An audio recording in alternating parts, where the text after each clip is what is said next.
आज जो हम डिस्कस करेंगे, हमारे पास एक बहुत ही clinically used drug that is called as कैपुटेन।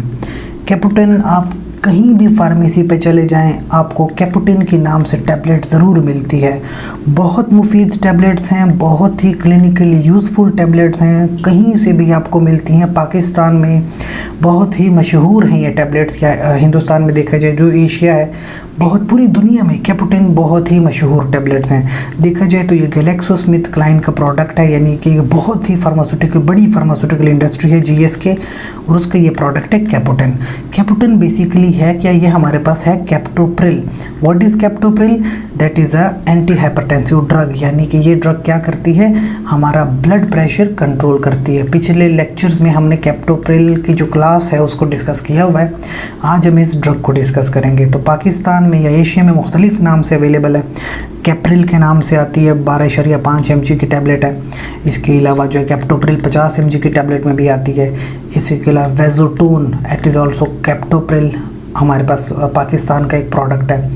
फिर कैपोजाइड, इसमें कैप्टोप्रिल के साथ साथ हाइड्रोक्लोरथायजाइड जो कि एक और एंटी हाइपरटेंसिव ड्रग है, वो भी आती है, और ये भी GSK का प्रोडक्ट है और बहुत ही फेमस प्रोडक्ट है, बहुत ज़्यादा यूज़फुल ड्रग प्रोडक्ट है। तो हम डिस्कस करने वाले हैं कैप्टोप्रिल को, जो कि कैपुटेन के नाम से बहुत ही मशहूर ड्रग है।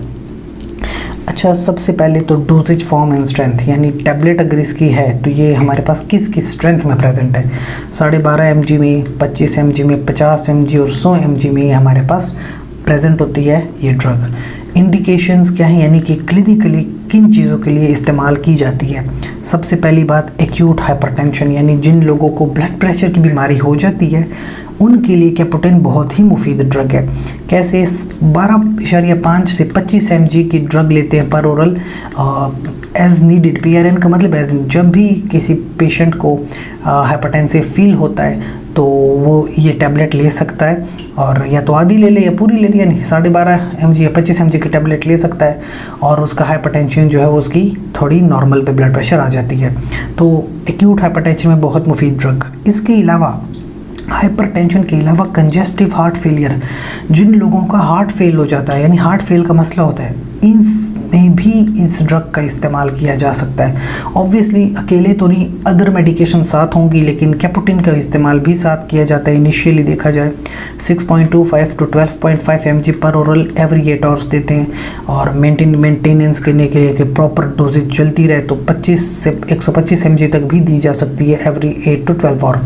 याद रहे, एक दिन में जो मैक्सिमम लिमिट है वो 450 mg per day maximum limit है, इससे ज़्यादा हमने ड्रग नहीं देनी होती। और एक और बीमारी, दैट इज़ डायबिटिक नेफ्रोपैथी, जिन लोगों को डायबिटीज़ होती है तो डायबिटीज़ में अक्सर उनकी न्यूरॉन्स वगैरह डैमेज होती हैं, नेफ्रोपैथी हो जाती है।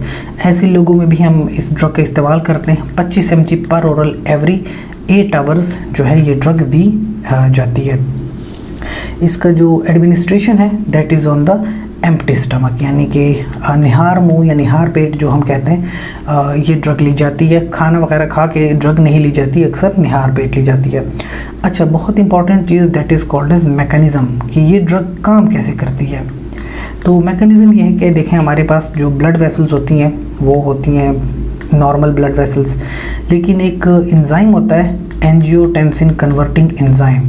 ठीक है, एंजियोटेंसिन कन्वर्टिंग एंजाइम क्या करता है, ये एक मॉलिक्यूल बनाते हैं जिस that is called as angiotensin 2।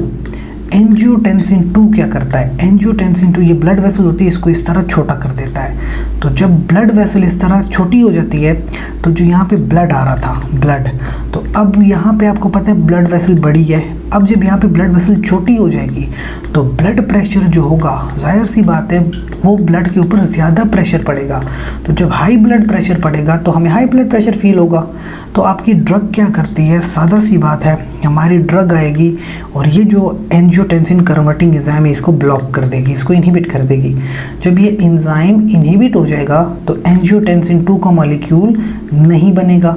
जब एंजियोटेंसिन 2 का मॉलिक्यूल नहीं बनेगा तो ब्लड वेसल भी पतली नहीं होगी, बल्कि वो नॉर्मल ब्लड वेसल ही चलती रहेगी। और जब नॉर्मल ब्लड वेसल चलती रहेगी तो ब्लड प्रेशर भी इंक्रीज़ नहीं होगा, बल्कि ब्लड प्रेशर नॉर्मल पे आ जाएगा। तो ये हमारे ड्रग का मैकेनिज़्म होता है। इसके अलावा याद रहे कि ड्रग कभी खुद से नहीं लेनी, हमेशा फिजिशियन की एडवाइस लाजमी लेनी है।